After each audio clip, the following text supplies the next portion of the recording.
I've been called a Paki most of my life. Do you always begin conversations this way? I'm pretty used to that. Sorry everyone, but before we continue, I thought I should just welcome you to the BBC's weekly edition of Isn't Britain a Country Dominated by Racist, Sexist, Bigot, Homophobes Who Hate the Poor? Where you are invited to engage in self-flagellation and reflect on just how terrible you and your country are. In this particular episode, we will take the anecdotal experiences of 2 or 3 individuals and use them to paint a picture of the United Kingdom that likens it to Germany around about 1930. Enjoy. Things have been getting worse. People calling me a sand nigger, still calling me a Paki, so that hasn't really stopped. Well, it's not funny, is it? No, it goes without saying. That's awful racist abuse, obviously, and it's certainly true that every society contains a few arseholes. But we're not going to kill all the arseholes, so I'm afraid you're just going to have to give them the finger and suck it up like the rest of us.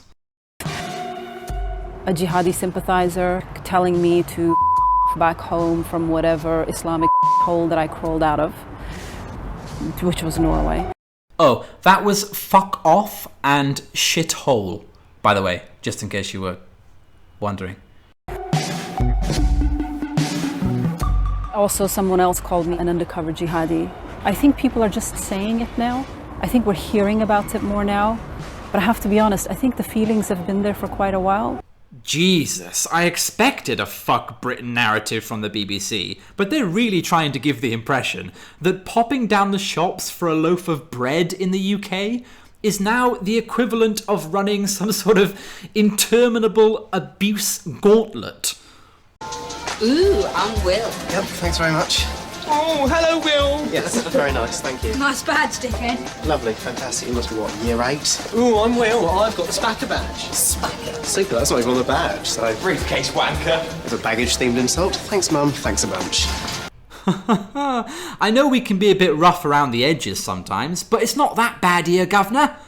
I assure you that 99% of the British condemn verbal abuse of random individuals based solely on their personal features, okay? Whether it be blacks at the hands of whites, or Jews by Muslims, or fatties by normal people, it's all frowned upon, and that's not exactly news, is it, BBC?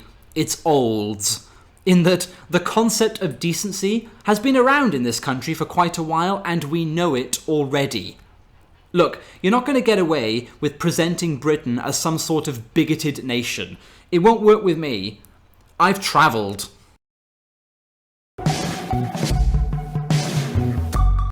Well, that's just a perfectly decent public service message. And it looks like Theresa May's handwriting from here. But in all seriousness, notice what they've done there.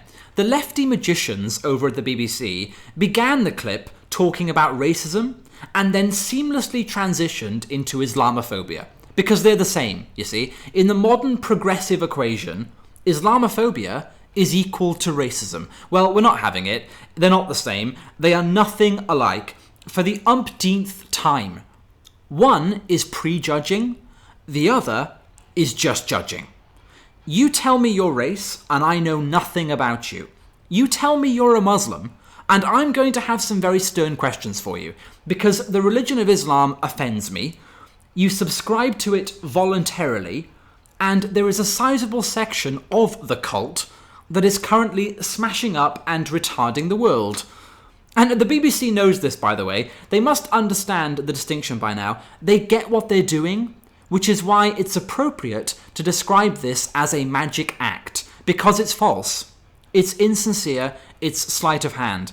But unfortunately for them, they're not very good at it, right? They aren't the Derren Brown of regressive conjurers. They're this old faggot, and it's time to ruin the show. There are these really significant increases in anti-Islamic activity. Now, researchers at the think tank Demos have been looking at Islamophobia on Twitter for 5 months and have given us exclusive access to the data. we've been seeing 5,000 tweets every single day which are anti-Islamic, seriously derogatory and hateful, being sent in the English language across the world. And it's been building month on month since May, so July was the worst so far, with just under 7,000 tweets judged as anti-Islamic every single day. And all of that amounts over those 5 months to over 200,000 tweets in total. 7,000 anti-Islamic tweets per day? Oh my god, that is outrageous. 7,000! That's nowhere near enough. What have you all been doing with yourselves, people? That is... well, it's shit, is what it is. We need to get this show on the road. Mr. Smee, pipe up the crew. I see. Pipe up the crew. Pipe up the crew. All hands on deck. All hands on deck. All hands on deck. All hands on deck. Just to put our failure into perspective for a second, today, roughly 8,000 little girls from around the world will have their clitorises sawn off. So yeah, there's not even one tweet each day to match that single act of evil condoned and enforced by Islam. Not one tweet. We shall double our efforts. I hope so, to be frank. Chop chop. Fuck me. Tweets. Tweets! This scruffy nerd is getting all worked up about tweets. Think of that. Imagine that. Spending months of your time analysing this dribble. You could have been having sex, drinking martinis, watching the grass grow, but no. Oh, what does your son do for a living, Mrs. Barnes? Is he a doctor or an engineer, or perhaps he flies planes? No. He spies on people online and then makes little graphs about all the mean things they say. I'm so proud. Ugh. This man is the reason we don't have an economy. Just unbelievable. Waster. That was in the wake of terror attacks across France. The fear is how much an attack here could worsen the situation in the UK. Main entrance for men? Lovely. What a perfectly decent and rational sentiment to express in 2016. And to disagree is now Islamophobia, so that's great. But never mind about that, there are bigger fish to fry here. What you just heard was an amazing statement. Just to reiterate, the BBC want you to worry about an increase in Twitter-based criticism of Islam following a terrorist attack. That's their concern. Not the terrorist attack, you understand? Not the lives destroyed. We'll just gloss over that. That's the subordinate clause in our sentence. To hell with those people. They were probably white Islamophobes anyway. The real problem is the people who didn't die, noticing the attack and criticising the ideology what caused it. That's the fear. #StopIslam is the real fear. When did George Galloway become Director General at the BBC?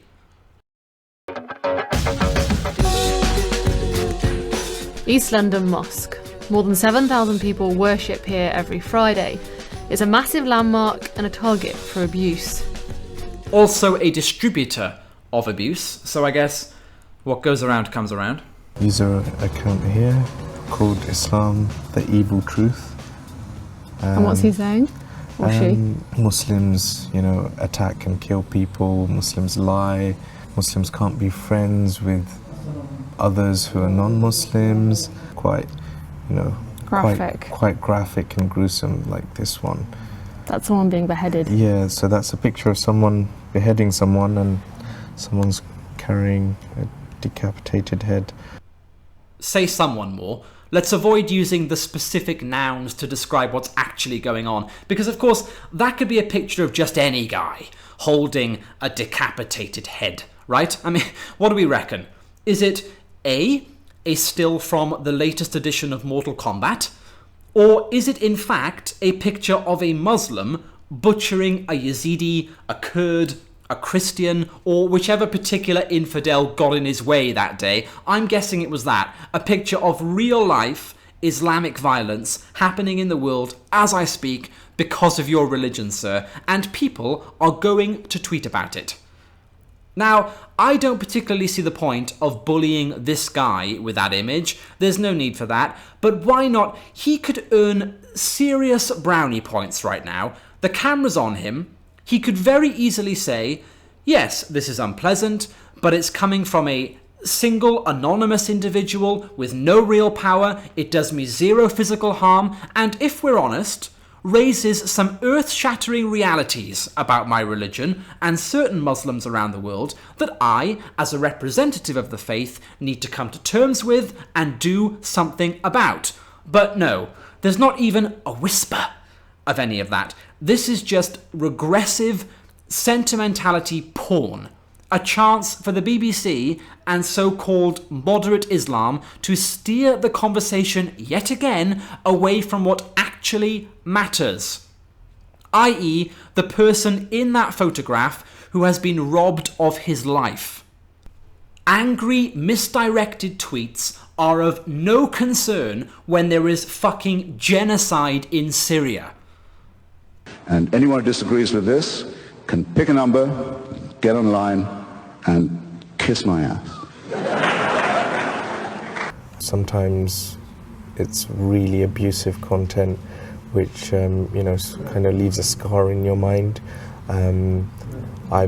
Sometimes I look at it from the point of view of my baby son who's going to be growing up in this kind of environment, and what kind of abuse is he likely to face as a result of his faith. I suppose you'll have to teach him how to use Twitter's block function?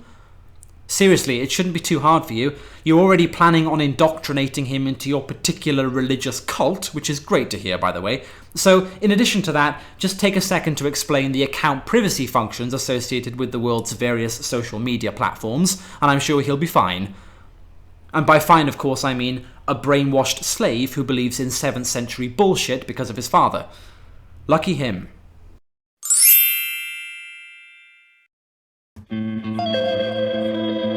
Rokeya Harris is 23. She's a student who lives locally and comes to the mosque.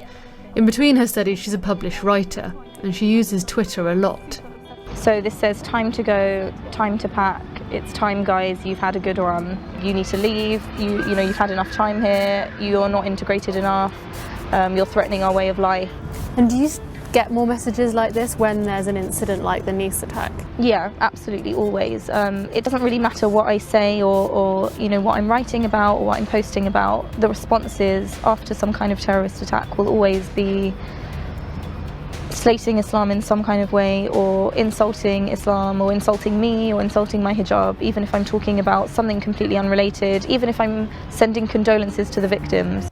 Again, there is a really simple solution to all of this. Block. You think you could have? Even you could have. I'm not that strong. Not matter who's stronger, matter who's smarter.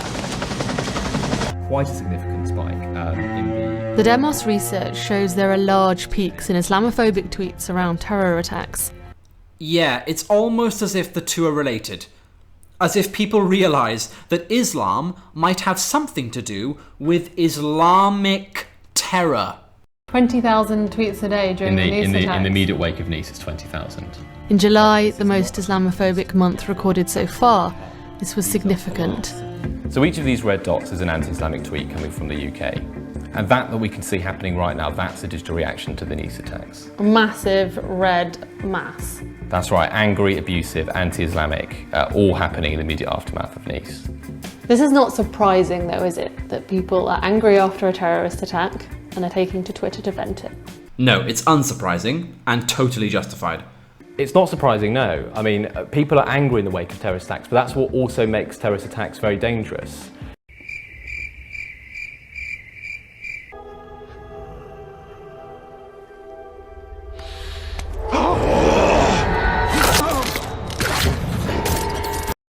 Holy fuck. No, SpongeBob shitpants. The dangerous thing about a terrorist attack is the terrorist attack and the possibility of future terrorist attacks. Now, I'm not an alt-writer, and I don't think it's particularly clever to go around shouting cuck at anyone you disagree with, but this is a man to whom that word might legitimately apply. He's just openly declaring at this point that his mission in life is to denounce reactions to problems. That's what he wants to do. His fellow citizens are being slaughtered in the streets in the name of an ideology that wants to tear down everything our ancestors have built, and he cares about attacking the only people who understand and resist that. You know, the Islamophobic tweets that we're measuring here, these are not people that are being angry at the terrorists. It's not people that are being angry at Islamic State. It's people that are being angry at the wider Muslim world. It's people that are blaming Muslims for the terrorist attacks. These are the things which are Islamophobic, and surprising or not, they are damaging, whether they're happening on the street or if they're happening on social media. Right, stop. Even if Islamophobia was a legitimate phenomenon, which it's not, the last people I would trust to make a judgment of what it constitutes would be this dweeb and the staff at the BBC. Later on in the video, in a section that I can't be bothered to go over, a bloke on a park bench says that he doesn't want Sharia law in Britain, and the BBC journalist describes that as Islamophobic. So forgive me if I dip my little fly in your ointment and tell you to piss off. But what were those criteria you listed again? It's people that are being angry at the wider Muslim world. It's people that are blaming Muslims for the terrorist attacks. You can't even define the parameters of your own research in terms that an intelligent person can understand. Angry at the wider Muslim world. Do you mean angry at the terrible beliefs and practices that Islam prescribes and that Muslims engage in? Anti-scientific thinking, homophobia, Jew-hating, misogyny, FGM, honour killings, criticising things like that. Because if that's Islamophobic, then I think the trait needs to become a cardinal virtue. And I'm happy to replace one, if need be. I mean, which shall we get rid of? Temperance? What about that? I never liked temperance very much. Fine. That's gone. Temperance is out, and Islamophobia is in. And what was the other thing you said? Islamophobic tweets are tweets that blame Muslims for the terrorist attacks. Well, it was Muslims who carried them out, right? Can't we blame those Muslims? Or are you saying that people are blaming all Muslims? Because if you are, I call bullshit. I'm on Twitter, and I'm in that community. Not once did I see this tweet. You know who was behind the wheel of that truck in Nice? Every Muslim. That's not a tweet. Paul Joseph Watson wasn't putting that one about. And I didn't see it on Tommy Robinson's timeline either. Obama is a damn raghead explains a lot. Sorry to hear about France, these muzzies just don't quit. So what do we do about it? Well, it's very difficult. It's important to say, actually, only a thin sliver of this is actually illegal. Only when there's an actual threat to life are people actually breaking the law. All the rest of this is actually sub-criminality, and therefore the people that are in the online space actually are far less protected than the offline space when it comes to receiving that kind of abuse.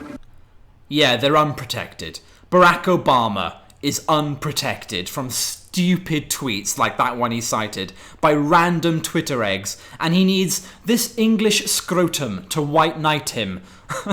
And did you hear how gutted he was that free speech is still a thing? It was like, it's a real shame that laws don't exist to protect people's feelings, because that's what I'd do. I'd censor anti-Islamic tweets if I could. I'd stop critics from expressing themselves, because that would really calm everybody down, wouldn't it? I'm a graduate from the Adam Sandler school of problem solving. See something I don't like? Just cover it up, mate, and it goes away. It's fine. See? See how quick it goes away? People have legitimate concerns about Islam. Just silence those people, baby, and it's all good. Fucking hell. And I bet he voted Remain.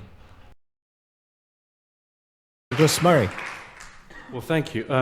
Let me start by saying, it's maybe a bit semantic, but let me just make the following point. My problem with the term Islamophobia to start with, and I'll get on to some other things in a moment. The problem with the term Islamophobia, as all of you know from your dictionaries, that a phobia is an irrational fear. Arachnophobia, claustrophobia, small spaces don't tend to kill you. It's an irrational thing to be fearful of. Now, the cartoonists and editors at the left-wing, anti-racist French satirical magazine Charlie Hebdo have been called Islamophobes since their murder, and they were called Islamophobes before their murder. I just put it out there. Do you really think this is an appropriate term when we have to consider, was it irrational? If they were phobes, was it irrational of them to have this fear? Or might it not have turned out to have been fairly rational, to have had a fear of at least some elements of Islam? Secondly, it's a glaring absence tonight. My friend Ayan Hassiali is meant to be here and she isn't indisposed, she hasn't got, she didn't sleep in or something. She was advised not to be here tonight for security reasons, and I think that needs to be mentioned because that's the reality of the world we now live in. Now, another problem with the word Islamophobia is that it is currently used, I would say. Linda doesn't use it like this. As I said, she's fine with criticism of Islam as a faith, but a lot of people are not. A lot of Muslims are not. And Islamophobia is very widely used now against, for instance, even people carrying out historical criticism about Islam. Even people who are saying things about the sources of Islam, asserting their right to do that as they have the right to do about any and all other faiths. Now, if we were to use a word in this area, I would agree we could use the word anti-Muslim. We could use the term anti-Muslim. Is there such a thing as anti-Muslim hatred? That is something that is worth discussing. It's also worth discussing and bearing in mind for a moment where that might come from. Because that, as well, is, and I'll get on to this in a second, but that is, again, something that doesn't come from nowhere. If there are people who dislike Muslims, there are people who will dislike all Muslims and who have to be criticized, and we have to critique, and we have to stop them from generalizing. But they don't get some of their ideas from nowhere. They get it because they look at the news every day, and they see the bombings, and they see the beheadings, and they see the anti-Semitism, and they see the persecution of Christians, and they see the persecution of minorities within Muslim faiths, and they see all of these things, and they are worried about them. And that does not come from nowhere. It isn't a sort of a brain seizure they've got about it. People say, well, people wouldn't say this about any other group. I put it out there as a thought experiment. If any other group across the world were, quite often, and with significant, and indeed sometimes total clerical support, carrying out the most barbarous acts, you would criticize that community wherever they were, whoever they were. Finally, let me get on to this point. If that thing that I mentioned, anti-Muslim hatred, does exist, let's also consider that it may be a secondary problem. It is not the Islamophobia, anti-Muslim, whatever you want to use, may be a secondary problem. It comes from the extreme Islam that people see around the world, and they see happening in cities in the West now as well. They see that, and they're worried about it. And if they are worried about it, and this is something we should take on board, then that is a secondary problem. But you cannot deal with that without dealing with the primary problem, which is to deal with Islamic fundamentalism worldwide. Deal with that, and every other problem from this will melt away.